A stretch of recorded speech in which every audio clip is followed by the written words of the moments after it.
escola do mundo, onde eu posso ensinar e aprender. A palavra da sabedoria é a nossa EBD. Deus é o nosso diretor, o Espírito Santo nosso professor. A Bíblia é a cartilha que ensina o caminho, a verdade e a vida. Deus é o nosso diretor, o Espírito Santo nosso professor. A Bíblia é a cartilha que ensina o caminho, a verdade e a vida. Bom dia, vamos começar mais uma aula da Escola Dominical. Lição número 13 hoje, Jesus não se envergonha. Lição número 13, que hoje é a última lição da nossa revista. Em breve começaremos uma nova revista com outro tema. E hoje estaremos vendo a lição número 13, com o título Jesus não se envergonha.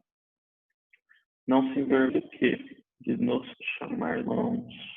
O texto que a gente utiliza hoje, para noção, está lá em Mateus. Pedir para vocês abrirem as Bíblias. Mateus, capítulo 1. Mateus, capítulo 1, versículos de 1 a 17. Cujo título é a genealogia de Jesus Cristo. Antes da gente começar, vamos fechar nossos olhos e conversar com Deus. Pai amado, te agradeço por esse momento que nós podemos estar aqui reunidos, mesmo que virtualmente, ó Pai, reunidos para aprender mais um pouco da Tua Palavra. Peço para que o Senhor esteja falando aos nossos corações, transmita a Sua Palavra para nós, ó Pai. Abençoe a cada adolescente, fique conosco durante essa aula. Em nome de Jesus, em quem oramos. Amém. Então, vocês já estão com a Bíblia de vocês aberta. Se não abriram, pause a aula, abra a Bíblia para que possamos ler juntos a genealogia de Jesus Cristo.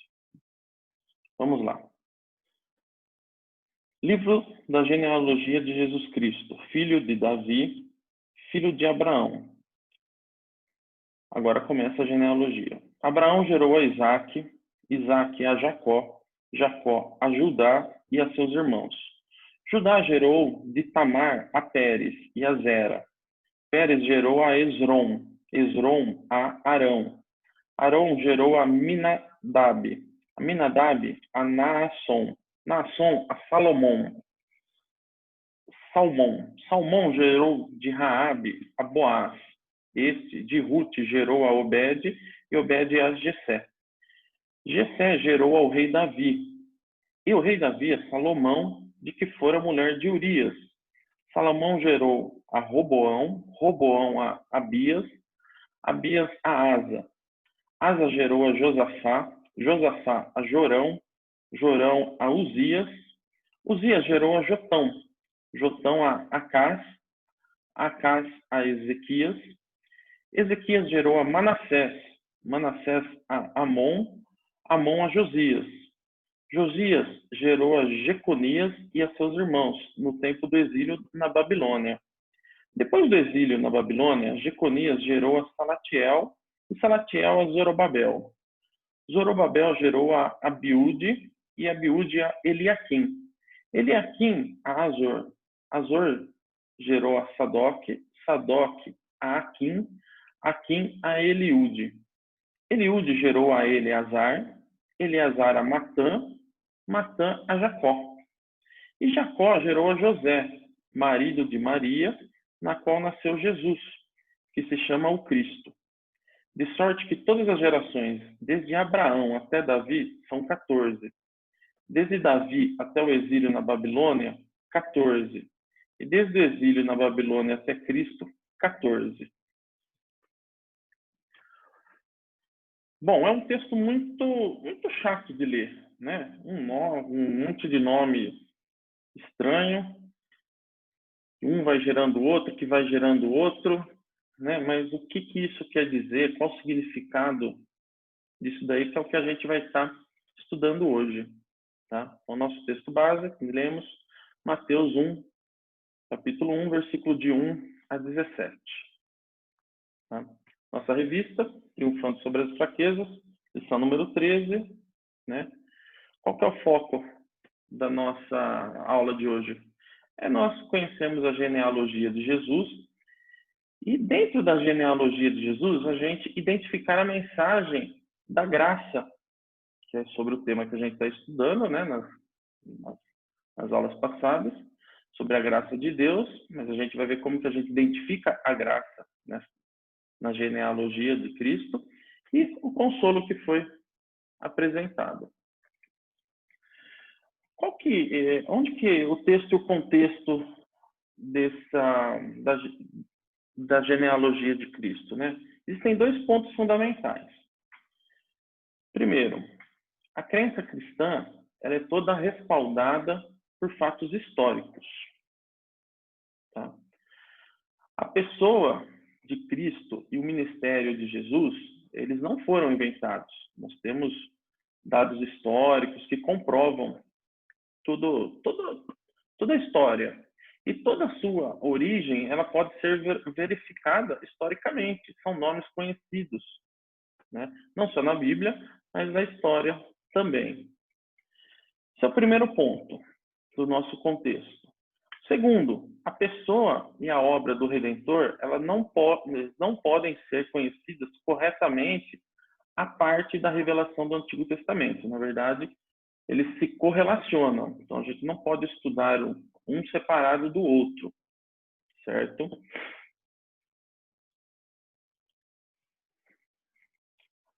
Primeiro ponto da nossa lição, além dos padrões e expectativas, né?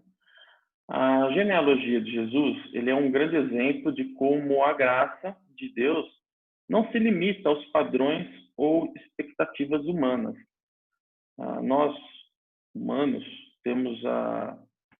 nós homens temos o costume de sempre mensurar e pensar com a nossa lógica e não com a lógica de Deus, com o padrão de Deus, né? Então vamos ver 3 coisas que mostram isso daí, que Deus não se limita aos padrões e expectativas humanas. Primeiro, vocês já perceberam que na genealogia de Jesus começa e termina com 2 mega nascimentos? Não sei se vocês prestaram atenção. Qual foi o primeiro nascimento, né? A genealogia começa lá com Abraão e termina com o nascimento de Jesus. E são 2 nascimentos, são 2 milagres, né? A história de Abraão, Abraão já era avançado em idade e ele não podia ter filhos, né? Mas, pela graça de Deus, a graça do Senhor, eles tiveram a quem? A Isaac. Segundo nascimento é o próprio nascimento de Jesus, que ele foi algo sobrenatural. Afinal, ele nasceu de uma virgem, pelo poder do Espírito Santo, né? Deus sempre está nos surpreendendo com o seu poder e sua graça. Então, só por isso, já supera qualquer padrão e expectativa de qualquer pessoa. A graça de Deus, como ele trabalha. A graça de Deus também alcança a todos. E alcança, normalmente, aqueles que não se esperam que sejam beneficiados. Às vezes, nos nossos padrões, nós temos a ideia de que só as pessoas cristãs, que acreditam, que são crentes, têm que ser alcançadas pela graça de Deus. E não é assim que funciona a graça. A graça alcança todos, às vezes até aqueles que normalmente não se esperam que sejam beneficiados. No Antigo Testamento, a gente vai ver alguns exemplos. Os gentios, eles estavam sem Deus, eles estavam sem esperança e longe da promessa. Deus não havia nascido ainda. Eles não conheciam Jesus. Então, eles viviam de uma forma diferente. Vamos ver alguns exemplos. Raabe, que é citada lá no versículo 5. Salmão gerou de Raabe a Boaz. Raabe era uma gentia da cidade de Jericó. Outra pessoa que foge dos padrões humanos. No próprio versículo 5, continuando. Este, Boaz, de Ruth gerou a Obed. Ruth também era uma moabita. E um pouquinho mais para frente, no versículo 6, a gente tem, terminando o 5, né? E Obed a Jessé. E Jessé gerou quem? Ao rei Davi. E o rei Davi, ele adulterou. Ele adulterou, também ficou marcado por isso daí. Importante, como eu citei no exemplo que nós vimos, nosso senso de justiça nos leva a esperar a punição para pessoas como essas, ao invés de aguardar que elas sejam alcançadas pela graça de Deus. No primeiro momento, a gente sempre pensa com a nossa ótica, né, de que eles têm que pagar pelos erros deles e que eles não podem ser alcançados jamais pela graça de Deus. Muito pelo contrário, eles teriam que receber uma punição, ser punidos. Porém, a história nos mostra que essas pessoas obtiveram o perdão quando? Quando eles se refugiaram no Senhor. A gente vai estar vendo alguns exemplos. Bom, o primeiro tópico que a gente estudou foi relacionado aos padrões e as expectativas que nós criamos. Agora vamos ver que quando Jesus veio ao mundo, ele assumiu as nossas fraquezas. Deus prometeu que o Redentor levaria sobre si as nossas dores. Deus revelou a sua graça na inclusão de marginalizados e desprezados. E após o rei Davi, outros nomes podem ser listados. Não parou no rei Davi, isso continuou. Salomão, por exemplo, com toda a sua sabedoria, ele se revelou uma pessoa mulherenga. Ele era um mulherengo, um homem de muitas esposas. Roboão, filho de Salomão, ele era um obstinado e, consequentemente, um tolo. Acás, ele queimou o próprio filho em holocausto. Então, são homens que têm registrado, que ficaram marcados por essas fraquezas. Rei Uzias, ele se tornou um rei orgulhoso. No entanto, cada um desses nomes, com todas as suas histórias pecaminosas, com todas as suas fraquezas, eles foram incluídos na genealogia do Messias, como nós lemos no início da aula. Todos eles aparecem na genealogia.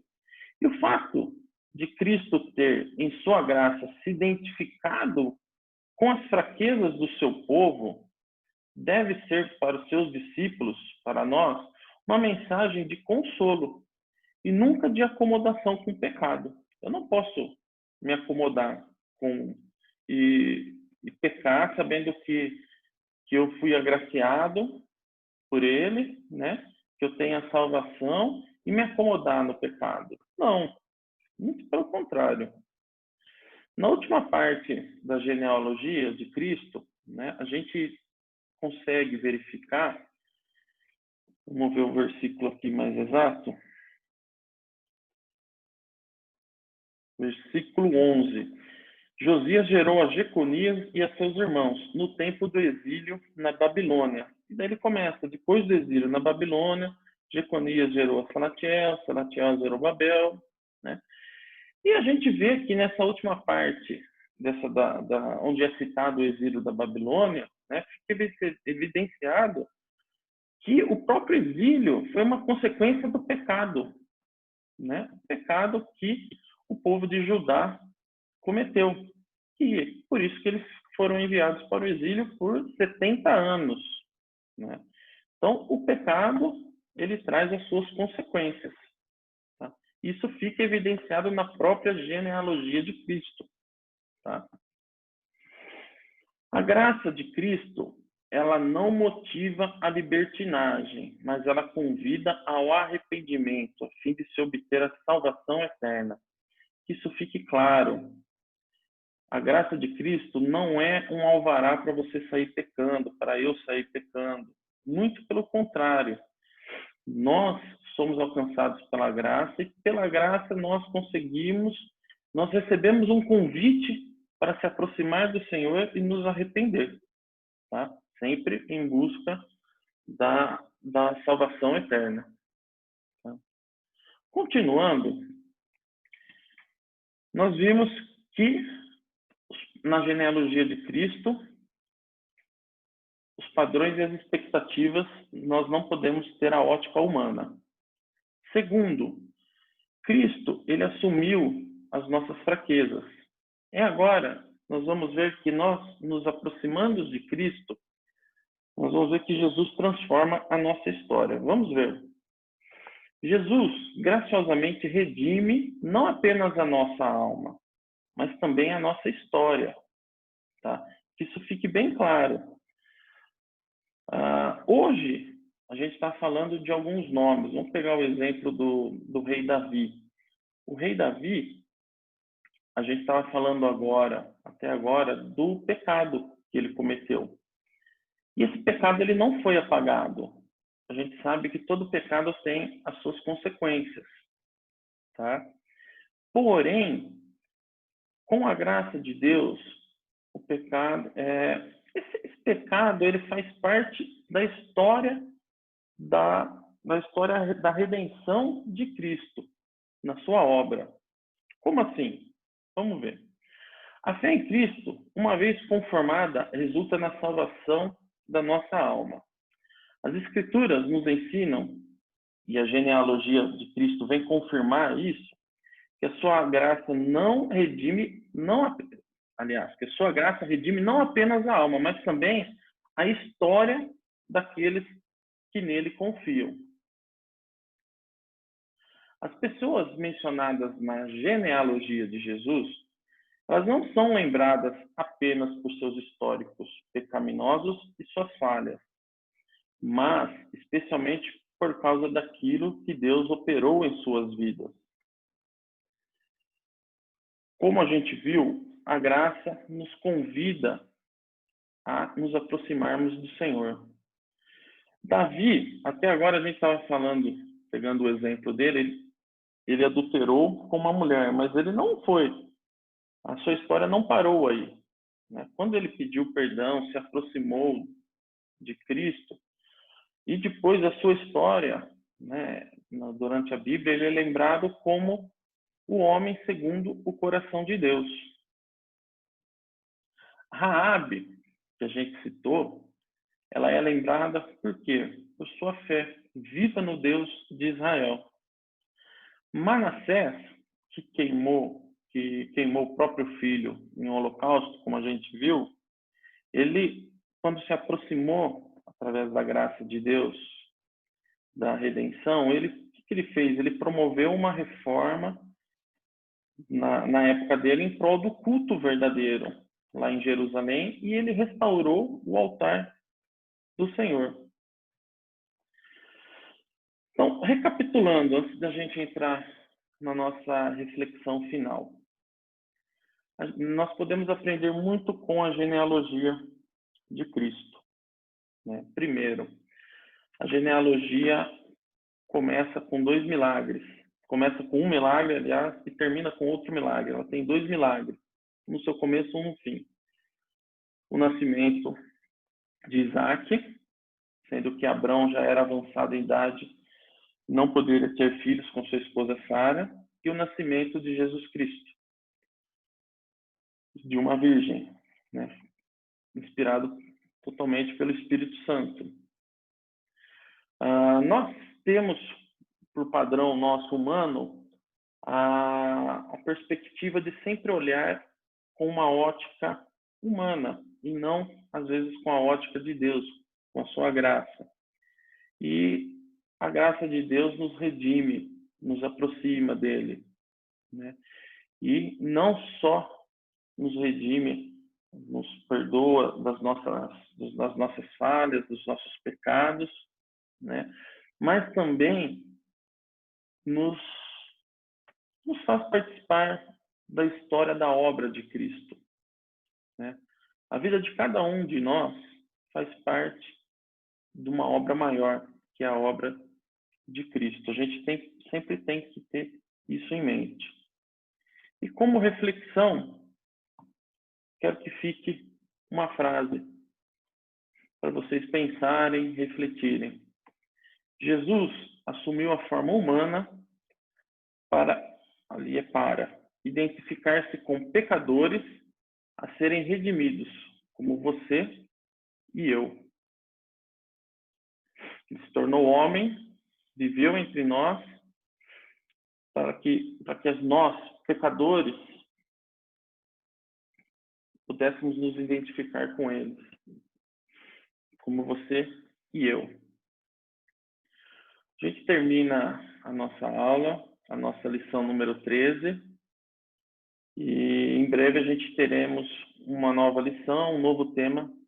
Estamos acompanhando aí nas nossas aulas da Escola Dominical. Desejo a vocês um ótimo domingo, na presença do Senhor. Até logo, até breve.